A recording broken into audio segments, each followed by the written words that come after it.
apparently found something to agree on, or at least these next two gentlemen have, a new bipartisan plan to make sure that President Trump first gets approval from Congress before taking any military action against Iran. That involves Republican Florida Congressman Gaetz, Democratic California Congressman Rokana. Gentlemen, welcome to both of you. So I guess it's possible, but Congressman Rokana, if I could begin with you first, Congressman Khanna, I'm sorry, is it your fear here that the president was going to act unilaterally? Other presidents have and would be justified in doing so at the start, just not to get entrenched doing it. Well, Neil, the president has the right to strike for self-defense. That's the current law. That's under Article 2 of the Constitution. What we don't want is for the president to get into an endless war. He campaigned against them. Now, I believe the president doesn't want to do that. I think he's got advisors around him who are pushing him into possibly getting into another war. And so we wanted Congress to speak out clearly to say before any action can be taken, you have to come to Congress before we get into another war in the Middle East. Congressman Gaetz, Liz Cheney, as you're probably aware, had argued, the Republican Congresswoman, saying that this is a bad idea, saying, if you remember, it's unconstitutional. It would be harmful to American security, sends a dangerous message about American resolve. Congress should never limit the president's ability to defend our nation. This effort is especially dangerous as Iran continues to escalate its hostile behavior against the U.S. and its interests. What do you say? Yeah, Cheney wanting us to get into war. Weird.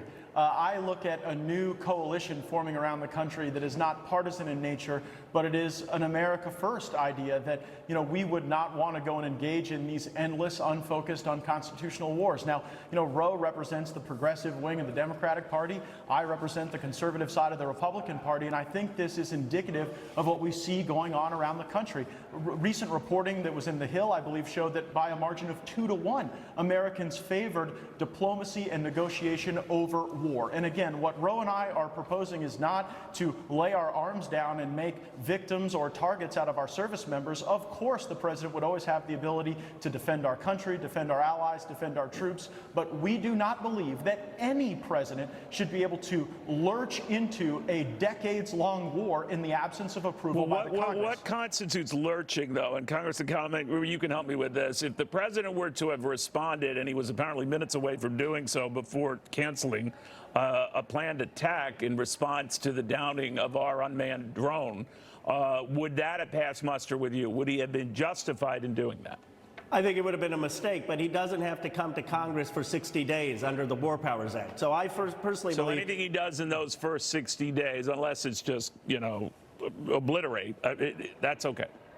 That's what the current law is. He has 60 days to act under self-defense. Now, I'm glad he didn't act because it would have escalated the conflict and possibly entangled us in another war. So I am glad that he showed restraint. But I want to be very clear, the president, under current law, has the ability to strike for self-defense, and our amendment doesn't take that power away from him. So what is the difference here, Congressman Gaetz, as you see it, to Republicans like Liz Cheney or worried others have expressed a similar view that if you rein in this president at this time with this country, it's a risky time to do it, you say?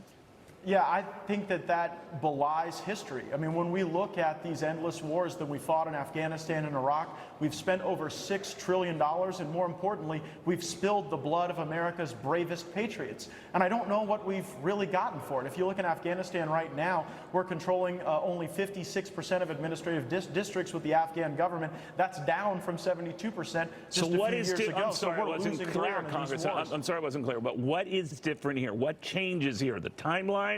How quickly he has to check with you guys? What? No, what changes here is the extent to which the president would be able to keep us in a war beyond what is authorized by current law. As Rose said, right now, we would be authorized to take action for 60 days, but I don't think the American people think it's too unreasonable that if we're in a conflict with another country for longer than a few months, then we ought to be able to take a vote in the Congress as to whether or not we're willing to have that as a priority of our nation. And if the people who fight these wars are brave enough to go downrange, I think the politicians ought to be brave enough to vote for them or against them. And Neil, one of the things is we view China as our longest competitor. China hasn't been in a war since 1979. We're 24% of the economy. China is 15%. Iran is 0.55%. what are we doing getting stuck in more Middle East wars? It's taking our focus over winning the 21st century against our real rival, which is China.